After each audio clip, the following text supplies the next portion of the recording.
বঙ্গবন্ধু শেখ মুজিবুর রহমানের নাম আর জীবনটি একটি বর্ণাঢ্য মহাকাব্যে পরিপূর্ণ। যে মহাকাব্যে রয়েছে সাহসের উপমা, সংগ্রামের ঘনঘটা, বিদ্রোহের উদাহরণ, আবার তেমনি রয়েছে বিনির্মাণের ইতিহাস। ৭১ মার্চে বঙ্গবন্ধুর নেতৃত্বে পশ্চিম পাকিস্তানের শাসক গোষ্ঠীর বিরুদ্ধে একটি নজিরবিহীন অসহযোগ আন্দোলন শুরু হয়।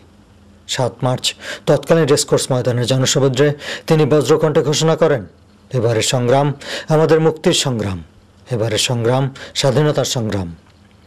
বঙ্গবন্ধুর এই ঐতিহাসিক ভাষণে সাড়া দিয়ে সেদিন গোটা বাঙালি জাতি ঐক্যবদ্ধ হয়ে ঝাঁপিয়ে পড়েছিল মুক্তিযুদ্ধে। ১৯২০ সালের ১৭ মার্চ বৃহত্তর ফরিদপুর জেলার তৎকালীন গোপালগঞ্জ মহকুমার টুঙ্গিপাড়ার এক সম্ভ্রান্ত পরিবারে জন্মগ্রহণ করেন স্বাধীনতার এই মহান স্থপতি শেখ মুজিব। বাংলা, বাঙালি ও বাংলাদেশের গৌরবোজ্জ্বল অধ্যায়, অসাম্প্রদায়িক চেতনায় বিশ্বাসী, শোষণমুক্ত সমাজ প্রতিষ্ঠার দিশারি এই মহান নেতা এক কালজয়ী অধ্যায়।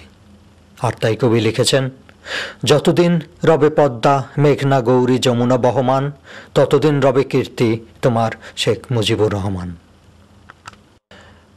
বঙ্গবন্ধু শেখ মুজিবের ৯১তম জন্মবার্ষিকী উপলক্ষে সর্বইউরোপীয় বঙ্গবন্ধু পরিষদের উদ্যোগে দিবসটি পালিত হয় স্থানীয় একটি রেস্টুরেন্টে।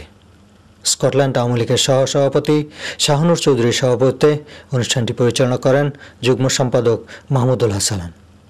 বিশেষ অতিথি হিসেবে উপস্থিত ছিলেন consular general doctor Walid Tasruddin MBE, Bangladesh সমিতির চেয়ারম্যান ফয়সাল চৌধুরী এমবিই এবং স্থানীয় আওয়ামী লীগের সভাপতি গোলাম আনিজ চৌধুরী।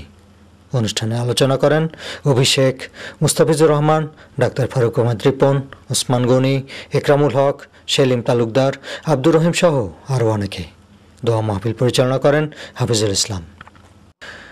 এই মানুষটি জন্মেছিল বাঙালি জাতিকে মুক্তির স্বাদ উপহার দিতে, কিন্তু বিনিময় পেল একটি নিষ্ঠুর মৃত্যু বাঙালিরই হাতে। Humayun Kabir, channel I, Edinburgh, Scotland.